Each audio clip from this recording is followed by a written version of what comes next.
Hello बच्चों, welcome back to मोल career institute. मैं हूं आशीष पांडे। आज हम लोग क्लास 12th एनसीईआरटी एक्सरसाइज का क्वेश्चन 1.8 सॉल्व करेंगे। देखते हैं हम लोग कैसे सॉल्व करते हैं इजी मेथड से। ओके, तो पहले हम लोग क्वेश्चन क्या है रीड करते हैं, क्या क्या क्वेश्चन में दिया है, उसके बाद क्वेश्चन सॉल्व करते हैं। तो exercise number 1.8, an antifreeze solution is prepared from 222.6 gram of ethylene glycol and 200 gram of water. Calculate the molality of the solution. If the density of the solution is 1.072 gram milliliter inverse, then what shall be the molality of the solution? मतलब question में क्या क्या हमको find करना है, molality find करना है और मोलैलिटी फाइंड करना है। हमको क्या क्या वैल्यू गिवन है, सॉल्यूट गिवन है, सॉल्वेंट गिवन है और डेंसिटी गिवन है। तो हम लोग सबसे पहले क्या फाइंड करेंगे, मोलैलिटी फाइंड करेंगे। तो मोलैलिटी का फॉर्मूला हम लोग क्या करेंगे, पहले राइट करेंगे कौन सा फार्मूला होता है, उसके बाद फार्मूले पे जो जो वैल्यू दी है उसको अप्लाई करेंगे और सॉल्व कर लेंगे। तो मोलैलिटी का क्या फार्मूला होता है, moles of solute, moles of solute का मोल निकाल लेंगे हम लोग। उसके बाद मास ऑफ सॉल्वेंट, सॉल्वेंट का मास इन केजी, यानी किलोग्राम में सॉल्वेंट दिया है। ठीक है, होगा तो हम लोग सॉल्व करेंगे। अब मोल्स ऑफ सोल्यूट पर कैसे हम लोग सॉल्व करते हैं, मोल्स ऑफ सोल्यूट हम लोग कैसे सॉल्व करते हैं, तो मोल्स ऑफ सोल्यूट कैसे निकाल लेंगे हम लोग। मोल्स ऑफ सोल्यूट का फॉर्मूला क्या होता है, moles of solute, moles of solute का फॉर्मूला क्या होता है, mass mass of solute upon molar mass of solute. ठीक है, हम लोग फार्मूला यहां तक राइट कर लिए हैं, यानी लिख लिए हैं फार्मूले को। अब moles of solute and mass of solvent, तो हम लोग पहले देखेंगे सॉल्यूशन में कौन सा सोल्यूट है कौन सा सॉल्वेंट है। तो जनरली सब लोग देखते क्या है कि जो लेसर अमाउंट में होगा, जो कम अमाउंट में होगा वो क्या हो जाएगा, सोल्यूट हो जाएगा।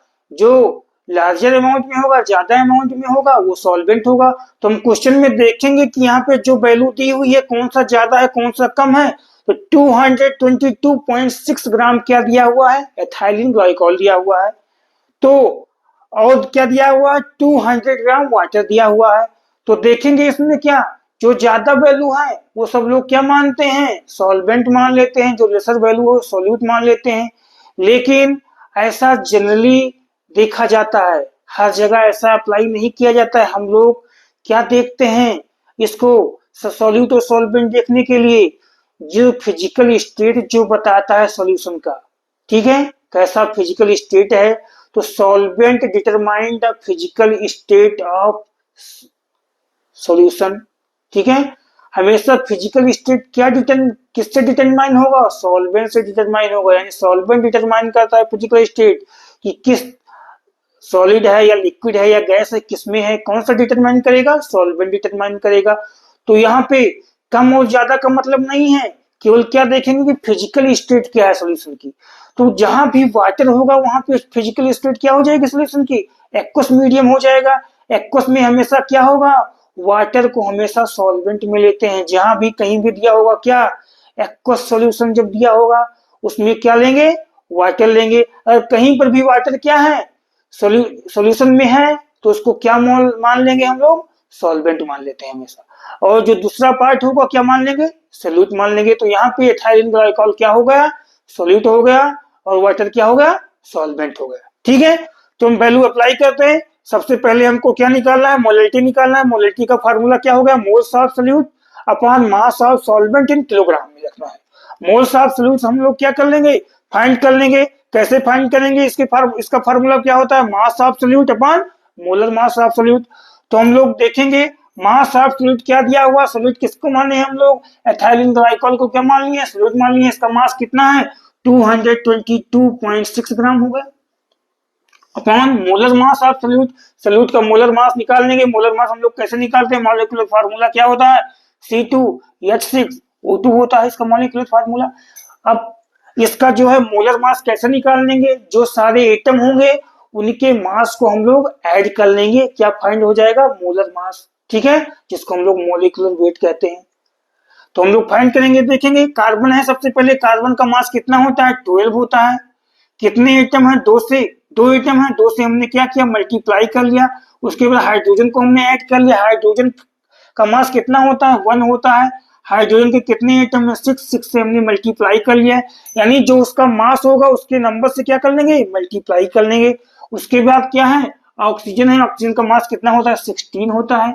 कितने एटम है, दो एटम है, दो से हमने क्या कर लिया, इसको मल्टीप्लाई कर लिया। ऑन सॉल्विंग, सॉल्व करने के पर क्या आएगा, 62 ग्राम पर मोल। मोलर मास जब निकालेंगे तो हम लोग क्या, इसके यूनिट क्या होगा, ग्राम पर मोल हो जाएगा, ठीक है। हमने यहाँ पे क्या लिख लिया, 62 ग्राम पर मोल हो गया, 62 ग्राम पर मोल। ग्राम से ग्राम यहाँ पे क्या हो जाएगा, कैंसिल हो जाएगा। जो वैल्यू आएगी क्या आएगी, मोल हमको फाइंड करना है तो वैल्यू किस में आएगी, मोल में ही आएगी। तो इसकी वैल्यू फाइंड करने पे क्या आएगी, 3.590 मोल, ठीक है। ये आ गई इसकी यूनिट, हमने फाइंड कर लिया। अब इस पे क्या कर देंगे हम लोग, इस जो फार्मूला है इस पे अप्लाई कर देंगे, जो मोल आया है मास ऑफ सॉल्वेंट को। तो यहाँ पे देखते हैं अप्लाई करके, मोल्स ऑफ फ्लूइड क्या है, मोल्स ऑफ फ्लूइड कितना आया, 3.590 मोल आ गया, ठीक है। Upon mass of solvent, mass of solvent, solvent क्या है, यहाँ पे वाटर है, वाटर किस में है, ग्राम में है, यानी 200 ग्राम है। तो इसको हम लोग किस में कन्वर्ट करेंगे, किलोग्राम में कन्वर्ट करेंगे। किलोग्राम में, ग्राम को किलोग्राम में कैसे कन्वर्ट करते हैं, 1000 से डिवाइड कर देंगे, किसको, ग्राम को 1000 से डिवाइड कर देंगे तो किसमें हो जाएगा, किलोग्राम में हो जाएगा। अब 200 यहाँ पे है, ये ग्राम में है, इसको किसमें हम, किससे हम लोग किससे डिवाइड किए, 1000 से डिवाइड किए। 1000 से डिवाइड करने के बाद ये क्या हो जाएगा, किलोग्राम में हो जाएगा, ठीक है।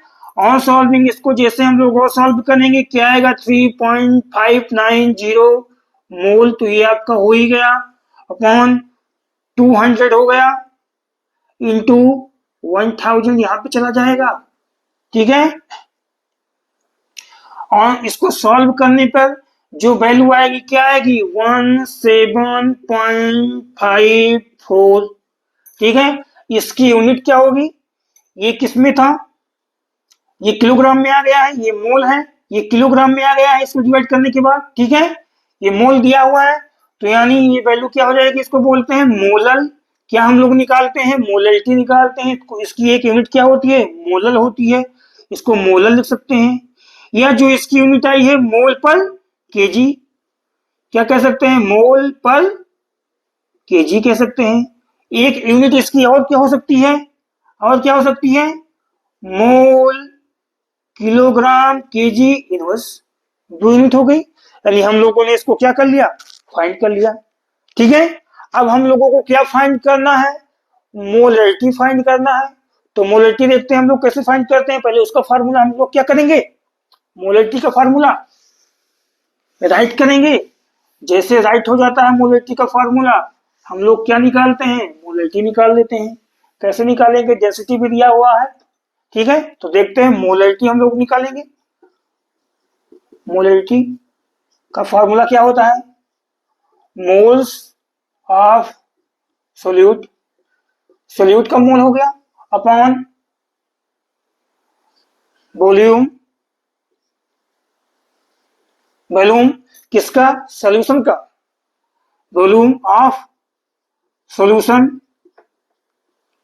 किसमें, इन लीटर में, यानी लीटर में इसको निकालना है, volume of solution in litre में। तो मोल्स ऑफ सॉल्यूट हम लोग इसके पहले क्या कर चुके हैं, सॉल्व कर चुके हैं। मोल्स ऑफ सॉल्यूट क्या आया था, हम लोग राइट कर लेते हैं, 3.5 आया था, 90 ये वैल्यू आई थी। हमको क्या फाइंड करना, volume of solution in litre. तो हमको डेंसिटी दिया हुआ है, वॉल्यूम तो पता नहीं है, तो हम डेंसिटी से वॉल्यूम को निकाल लेते हैं। अब देखते हैं डेंसिटी का फार्मूला क्या होता है। डेंसिटी यहाँ पे किसका दिया हुआ है, सॉल्यूशन का दिया हुआ है। तो डेंसिटी का जो फार्मूला होगा, मास अपॉन वॉल्यूम होता है। मास यहाँ पे किसका लेंगे, सॉल्यूशन का मास लेंगे। यहाँ पे मास किसका लेंगे, सॉल्यूशन का मास लेंगे। सॉल्यूशन का मास कैसे लेंगे, इसमें सोल्यूट और सॉल्वेंट को ऐड कर लेंगे, सॉल्यूशन का मास आ जाएगा। वॉल्यूम क्या है, हमको सबको फाइंड करना है, डेंसिटी दिया हुआ है। हम लोग इस फार्मूले को और इजी कर लेते हैं। कैसे इजी करते हैं, वॉल्यूम को हम लोग क्या करते हैं, इधर राइट कर देते हैं और डेंसिटी को यहाँ पे नीचे लेके जाते हैं। मास अपान क्या हो गया, डेंसिटी हो गया, is equal to mass of किसका निकाला, सॉल्यूशन का। तो यानी सोल्यूट को ऐड करेंगे और सॉल्वेंट को ऐड करेंगे। सोल्यूट कितना दिया है, 222.6 ग्राम क्या दिया हुआ है, सोल्यूट दिया हुआ है। उसके बाद सॉल्वेंट कितना दिया हुआ है, 200 ग्राम दिया हुआ है, हमने ऐड कर लिया। अपॉन डेंसिटी दिया हुआ है कितना, 1.072 ग्राम मिलीलीटर इनवर्स। ठीक है, ग्राम मिलीलीटर इनवर्स कहते हैं इसको, या क्या कह सकते हैं, ग्राम पर मिलीलीटर। ठीक है, तो ऐड करने के बाद, सॉल्व करने के बाद क्या आया, 422.6 ग्राम, ये आ गया। ठीक है, नहीं ये आ गया 1/1.072 ग्राम मिलीलीटर इनवर्स, ये हो गया। ऑन सॉल्विंग अगर इसको सॉल्व करेंगे वॉल्यूम को, तो इसकी वैल्यू क्या आएगी, 394.21 मिलीलीटर, ये वैल्यू आ गई। मीन ग्राम से ग्राम क्या हुआ, हमने ग्राम से ग्राम क्या कर दिया, हमने कैंसिल कर दिया, ग्राम से ग्राम कैंसिल कर दिया, क्या मिलीलीटर बचा, इसको ऊपर लेके गए तो ये वैल्यू आ गया। अब हम लोग इस वैल्यू पे क्या करेंगे, अप्लाई कर देंगे जो फार्मूला है यहाँ पे, volume of solution in litre में लिखना है। तो लीटर में कैसे लिखेंगे, यहाँ पे तो वैल्यू आई है किसमें, मिलीलीटर में आई है। ठीक है, तो पहले हम लिखते हैं 394.21 ml। ml को लीटर में कन्वर्ट करने के लिए 1000 से क्या कर देंगे हम लोग, डिवाइड कर देंगे। ये वैल्यू क्या आ गई, किसमें जाएगा, लीटर में आ गई। यानी ऑन सॉल्विंग अगर इसको सॉल्व करेंगे हम लोग, इसको सॉल्व करेंगे तो 3.590, ये क्या हो गया, ये वैल्यू क्या हम लोग निकाले थे, मोल है, ये मोल वैल्यू है, अपॉन 394.21 इंटू 1000, ये हो गया। ऑन सॉल्विंग सॉल्व करने के बाद जो ये वैल्यू आएगी 9.10, क्या हो जाएगा, 9.10 मोलर, इसको कह सकते हैं मोलर। ठीक है, या इसकी यूनिट दूसरी क्या हो जाएगी, मोल पर लीटर हो जाएगा यूनिट, और इसकी यूनिट क्या हो जाती है, मोल लीटर इनवर्स। हम लोग क्या फाइंड कर लिए, मोलरिटी को फाइंड कर लिए। ठीक है, मोलरिटी को हम लोग फाइंड कर लिए और मोलरिटी को फाइंड कर लिए इजी मेथड से। ठीक है, ऐसे हम लोग क्वेश्चन आगे भी करते रहेंगे। Thank you.